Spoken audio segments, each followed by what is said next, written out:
Oh, I smell a meltdown. Ladies and gentlemen, welcome to my channel. My name is Valentino, and today I have a bizarre, hilarious video. This has been happening now for the last 2 weeks, where people just cannot accept reality and they act like things don't exist. We have DL Hughley. Uh, you guys might know him, right? Comedian, been around for a very long time. He is now the spokesperson for Black Americans. When it comes to Democrats, he might be on some type of payroll. I'm not sure what's going on over there, but here he is about to get fact checked right on national television during TMZ, where people just do not want to accept reality. So, ladies and gentlemen, get your popcorn because this is about to be a ride of a lifetime with DL Hughley just not accepting the facts. And it's so crazy because TMZ, obviously, they're probably team Joe Biden. They definitely do not like Donald Trump. Very liberal mainstream outlet that they report on everything. You know, if you're a famous person, then you probably hate these people. But let's take a look. Let's take a look at this video. I find the whole tone of this insulting. I really do. I find it insulting for a couple of reasons. I watched a man get convicted of 34 felonies. I watched a man get adjudicated for sexual battery. I watched a man who got convicted of fraud, and never have I heard this fervor from the media in general about his qualifications to be president. George Clooney never talked about in that whole article. He didn't mention Project 2025 once. He's mad at George Clooney. Neither did Stephanopoulos. None. And here goes the Project 2025 talk. None of them did. But you're going to tell me how somebody's old? The polls are showing a downward spiral. That is not true. Joe Biden. That is not true. Well, it is. That is not true. Oh, it's not true. You see what I mean? So you show them the polls that they obviously worship for the last 4 years, which is why all of a sudden Joe Biden has not dropped out. Right? He sounds like Raise the Bar. He sounds like Raise the Bar, who I debated yesterday. He sounds just like him. So he doesn't want to accept that. And TMZ is just fact checking him, like, yo, you do realize that people don't want to be president. They don't want him to be the guy. Media in general about his qualifications to be president. George Clooney never talked about in that whole article. He didn't mention Project 2025 once. Neither did Stephanopoulos. None of them did.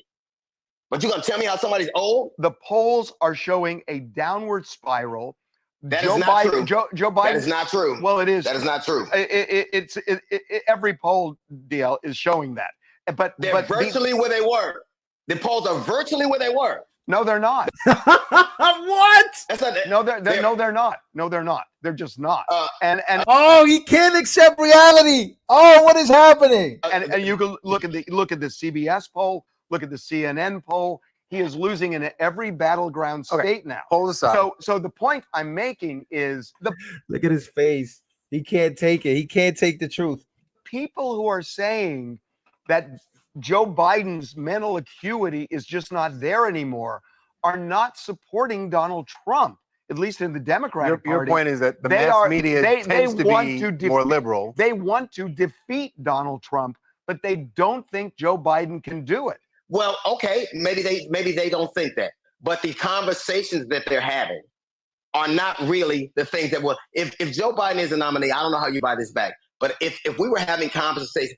If as wished for in Project 2025. Oh, once again, the only thing they have left is Project 2025, which is something that has existed since Ronald Reagan.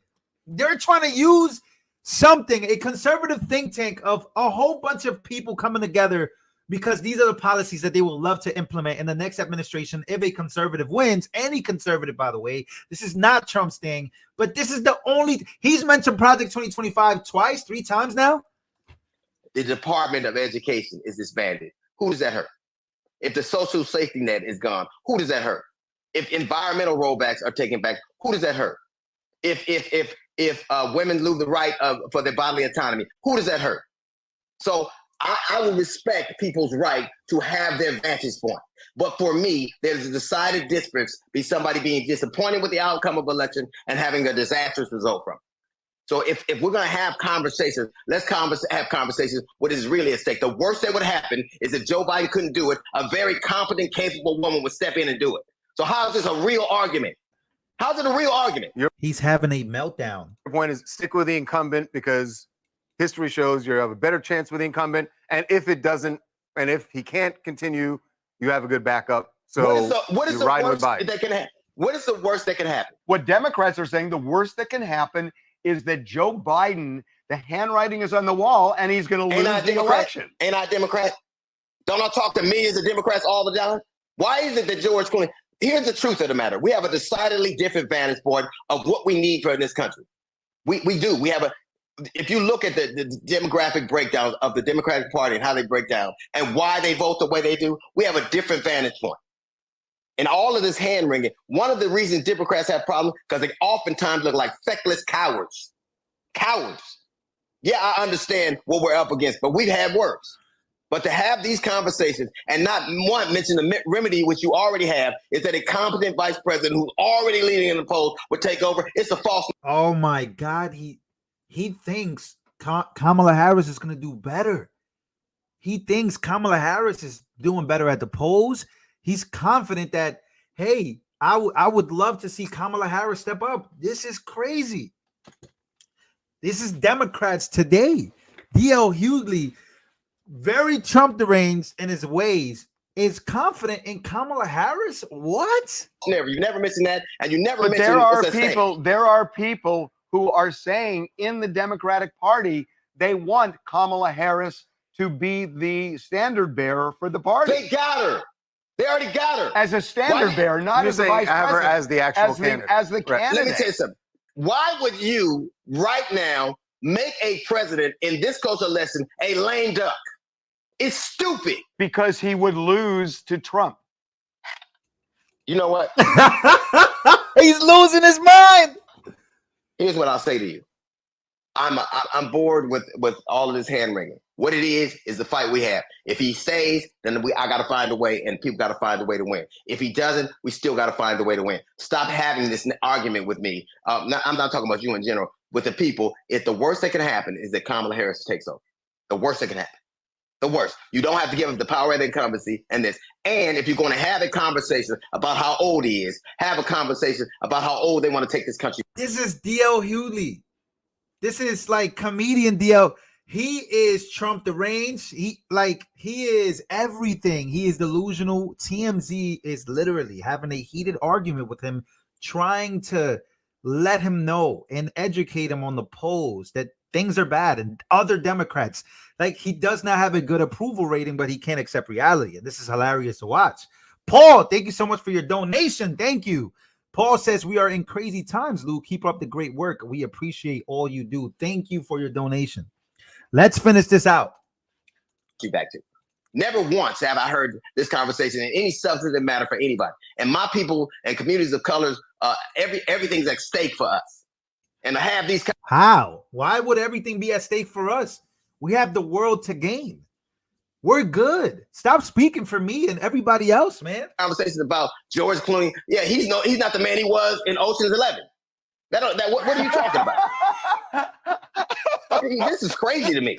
Now he's attacking George Clooney. I'm so tired of cowardly people who just don't understand, who just don't get it. And if they do get it, name me a time when somebody gave up the incumbency and won. If you can vote for a convicted felon, I can vote for a cadaver. If you can vote for a convicted felon, I can vote for the. Oh, that's it. Ladies and gentlemen, this is crazy. But this is where Democrats are at today. And it's a wild story to watch. Specifically, we're in July 12th. The election is November 15th. I mean, November 4th, if I'm not mistaken. July 15th, if I'm not mistaken. I'm thinking of the 15th. I'm thinking of the RNC. I could be wrong on that, but RNC is coming up in a few days. I think Monday. So this week, it's going to be a big week, and Donald Trump is having a lot of fun. Let's go check in on Donald Trump's very fun time. He says, let's take a look here. He says, Joe should immediately take a cognitive test, and I will go with him and take one also. Wow. For the first time, we'll be a team. For the first time, we'll be a team. and do it for the good of the country. And from now on, all presidential candidates should be mandated to take a cognitive test and aptitude test. What is that? I never heard of that. Aptitude test, regardless of their age. I agree. I think this is great. This is a good announcement for Donald Trump to make on X. I think it's great. But that's where he's at, and Donald Trump is having a lot of fun watching this happen because it's happening in real time. There's nothing really you can do like this. This is just next level stuff. And yeah, people are having meltdowns of a lifetime. People are losing themselves. I mean, look, we got Rachel Maddow losing themselves. We got the Young Turks losing. This is just, it's insane, right? Like Trump is having a lot of fun. Let's go check in on Trump again. Crook Joe begins his big boy press conference with, "I wouldn't have picked Vice President Trump to be vice president, though I think she was not qualified to be the president." It's the craziest thing, but Trump is having a lot of fun. And this is Democrats' worst nightmare. This is it. It's happening right now in front of their face, where people are having very bad conversations where they just do not agree with each other. They're starting to really dislike each other. They're starting to talk bad about each other. And it's unfortunate for DL Hughley, because I've watched some of his stand-up comedy. I think he's really good at what he does. But unfortunately for him, just like a lot of other celebrities in this game, they sell out to the Democratic Party and they sell out to the fear-mongering. He mentioned Project 2025 I don't know how many times. But that's just the way it goes for them nowadays. And that's very unfortunate. Ladies and gentlemen, thank you guys so much for watching. Make sure to smash the like button if you're watching this later on. Comment down below. Let me know your thoughts on this. Have you ever watched DL Hughley? Do you know DL Hughley? Do you know all these celebrities like George Clooney? Obviously, the world will probably know George Clooney. But unfortunately for him, Obama has made the call, and the meltdowns are even better than I actually expected after all of this has taken place. Ladies and gentlemen, make sure to follow this channel if you haven't. Subscribe, like, comment, share. And also, I will be going live around 6:30 on the main channel. I'm thinking around 6:30 or 7 o'clock to break everything down that's going on. And I appreciate you guys. And do not lose yourself and do not lose your mind like a lot of these celebrities nowadays, because they are somebody's cutting that check for them to freak out. All right. I'll see you guys on the next one. Appreciate y'all. And thank you for your donations. Anybody sending donations, thank you.